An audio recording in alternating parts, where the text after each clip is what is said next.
সমুদ্র মন্থন। ও গোদেবাজে মহাদেব, আপনারা দেখছি আমরা দ্বিতীয়বার করেছি সমুদ্র মন্থন। এই সমুদ্র মন্থনে বাসুকি নাগের মুখ থেকে বেরিয়েছে বিষাক্ত কালকুটের বিষ।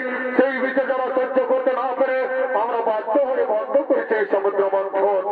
ওই দাও, ওই কালকুটের বিষ আমার হাতে তুলে দাও।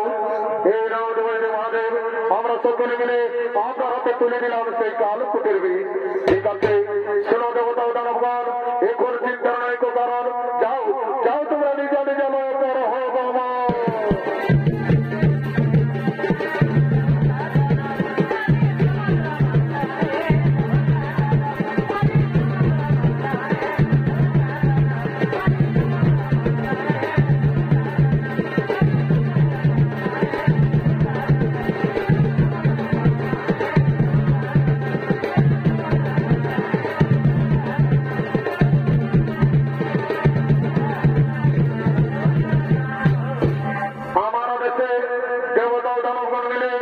দ্বিতীয়বার করেছে সমুদ্র মন্থন।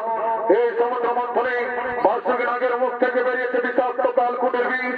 না না না, এই কালকুটের বিষয়ে আজ আমি করবো পার।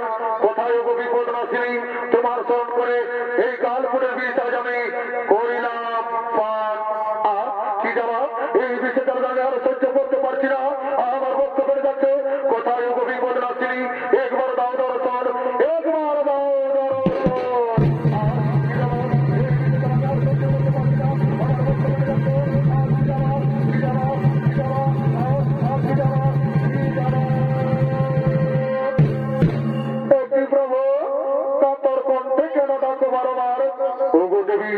আমার দেশে দেবতা দানবগণ মিলে দ্বিতীয়বার করেছে সমুদ্র মন্থন।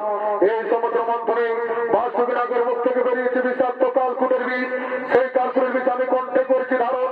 সেই বিষে যারা সহ্য করতে না পেরে আমি বাধ্য হয়ে তোমায় করেছি চরণ। ও এ ব্যাপার, এসো আমি তোমার বিষের জ্বালা নিবারণ করে দিই, নিবারণ করে দিলাম। কি শান্তি, ওগো দেবী, তুমি যে আমাকে বিপদ থেকে রক্ষা করলে তাই তোমাকে আশীর্বাদ করলাম। তোমার মর্তধামে মা বিপদ তারিণী রূপে পূজা হবে, মা বিপদ তারিণী রূপে পূজা হবে, মা বিপদ তারিণী রূপে পূজা হবে।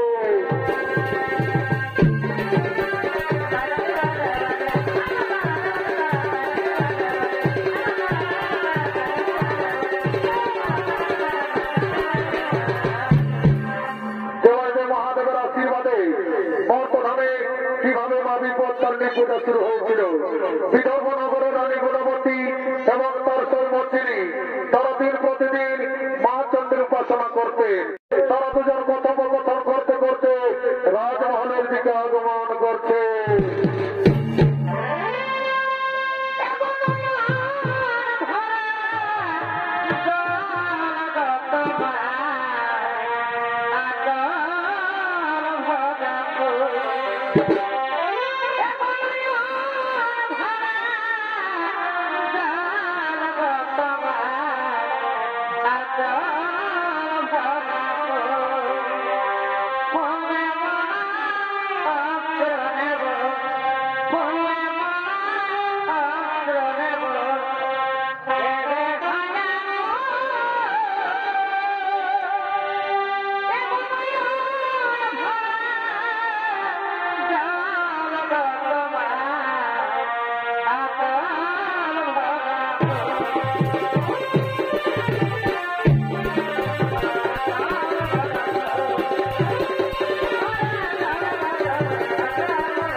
আমাকে কি আজকে এক্ষুনি দেখাতে পারবে? কেন পারবো না সই, আমি আমাদের রান্না করা গো মাংস আজকে এক্ষুনি এনে তোমাকে দেখাবো। ঠিক আছে সই, তাহলে চলো তোমাকে আমি বাড়ি পৌঁছে দিই, চলো তোমাকে আমি বাড়ি পৌঁছে দিই।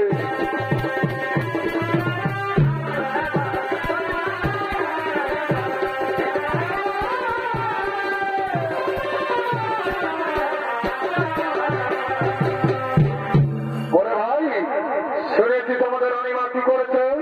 আমাদের রানীমা তার সোয়ের দেওয়া রান্না করা গো মাংস আমাদের রাজমহলে লুকিয়ে রেখেছে। এ তো শুভ সংবাদ নয়, আমরা কি মহারাজকে খবরটা দিতে হবে? হ্যাঁ ভাই হ্যাঁ, তুই ঠিক বলেছিস। তাহলে আমাদের মহারাজকে ডাকি। মহারাজ মহারাজ মহারাজ,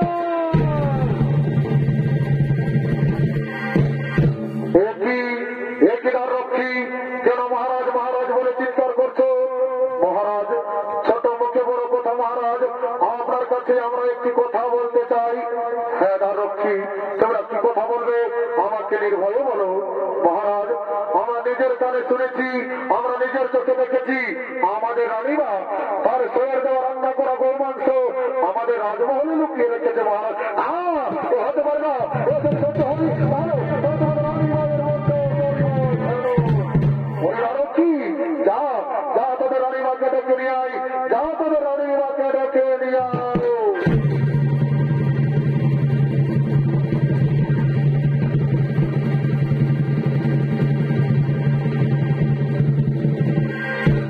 প্রণাম চরণে মহারাজ।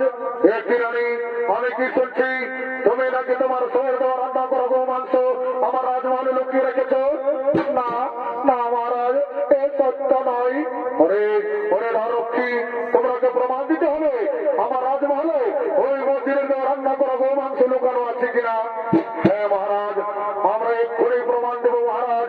আমরা এক্ষুনি গো মাংসের পাত্র নিয়ে আসছি মহারাজ, এক্ষুনি গো মাংসের পাত্র নিয়ে আসছি। আমি বিপদে পড়েছি না, এই বিপদ থেকে রক্ষা করবা, এই বিপদ থেকে রক্ষা করবা, এই দেখুন মহারাজ, এই পাত্রে লুকানো আছে ওই মন্ত্রীর দেওয়া রান্না করা গো মাংস। ওরে মন্ত্রী সেনাপতি, তোমরা নিজের চোখে দেখো এই পাত্রে কি রয়েছে। ঠিক আছে মহারাজ, আমরা এক্ষুনি দেখছি মহারাজ, আমরা এক্ষুনি দেখছি। কি মহারাজ, এই পাত্রে রয়েছে নানা ধরনের ফল পুষ্প। ওরে রক্ষী, তোমরা আমাকে মিথ্যে কথা বললে তাই তোমাদের নিষ্ঠা নেই। ওরে মন্ত্রী সেনাপতি, এই রক্ষীগণকে এই রাজ্য থেকে তাড়িয়ে দাও।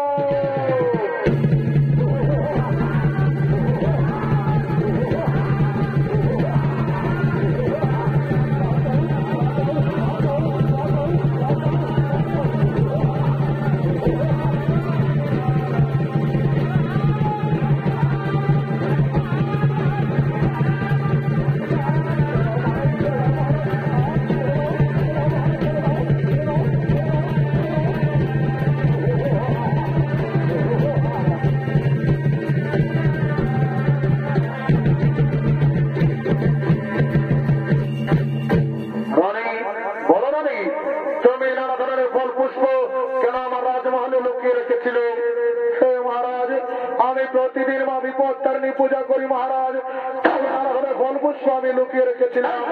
হে মহারাজ, আপনার কাছে আমার একটি নিবেদন, আপনি কি আসবেন? হ্যাঁ বলো রানী, তুমি কি কথা বলবে আমি আজ তোমার সে কথাই রাখবো।